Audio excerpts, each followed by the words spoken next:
Okay, let's take a look at the women, and we're going to see that everything that's happening in the 70s is really tumultuous time. That people, the public, is really eager for new fashions and new changes.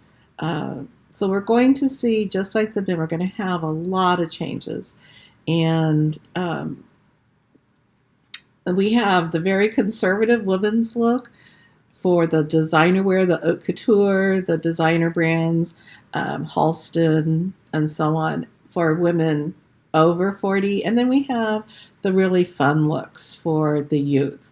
And just like the men, we have our bell bottoms. And boy, are these ever bright. That polyester is just such a great fiber to dye and to add color to, and you can, I mean, if you find any polyester from the 70s, any garments, they are still as bright as they were in 1970.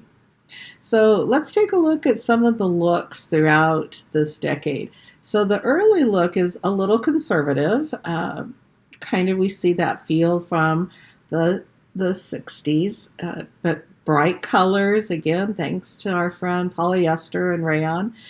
We do have pantsuits for women. Think Mary Tyler Moore.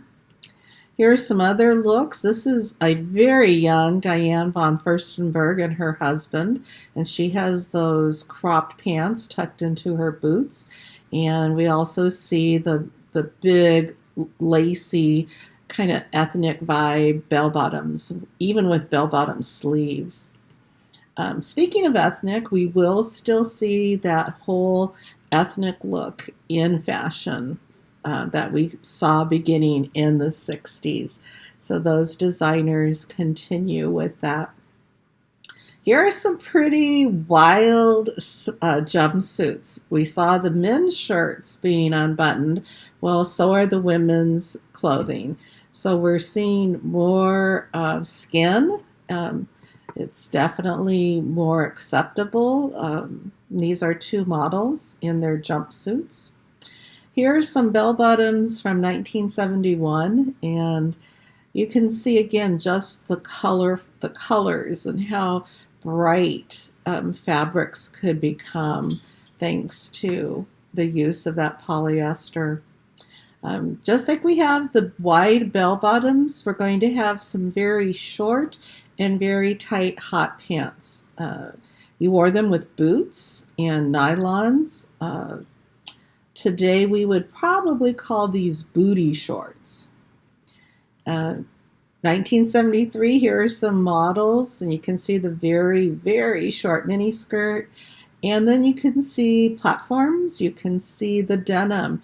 I love this photo on the right. It looks like it could be today. It's styled so nicely. Right around 1975, we're going to see this big caftan craze. Again, it's kind of a ethnic vibe, and it's just all about comfort. And every now and then, caftans come back into fashion, but they were bold and bright and comfortable. The bell-bottom sleeves to match the bell-bottom pants. Here are some cropped pants. These aren't quite gaucho pants. These are just cropped pants. They didn't call them capris, and they didn't call them pedal pushers. You wore these really long knit scarves with them, your platforms, your colored hosiery. And again, here's that lovely bright yellow bell-bottom look with a bright green top. So lots of fun fashion for women during the 70s.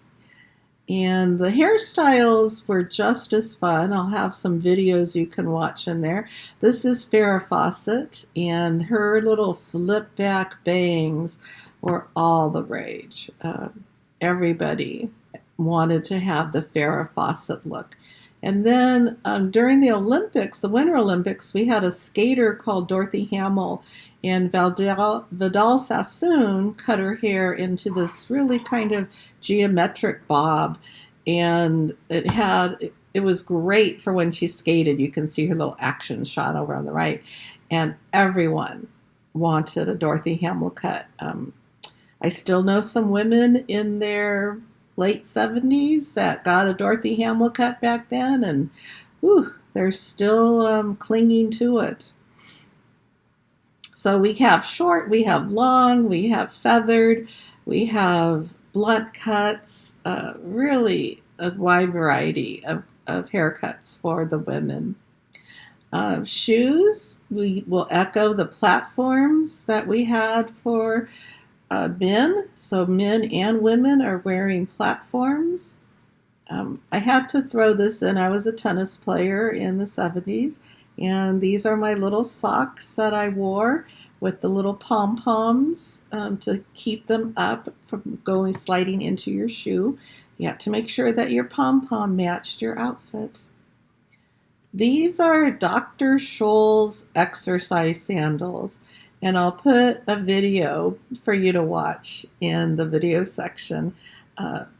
Wearing these was supposed to exercise your feet and your legs and give you well-toned calves. They were wooden and they hurt if you stepped on the edge. Ooh, it was really dangerous.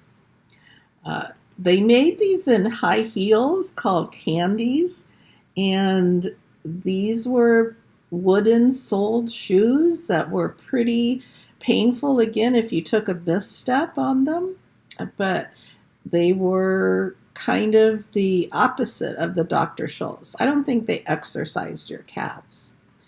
In the late 70s, we're going to see the start of logomania. Here's your Gucci bag that became popular. We also have Dooney and Burke, which was a company that started in Connecticut, kind of from the whole preppy look. They made circingle belts, and they used bright colors and leather and in the braids of the belts.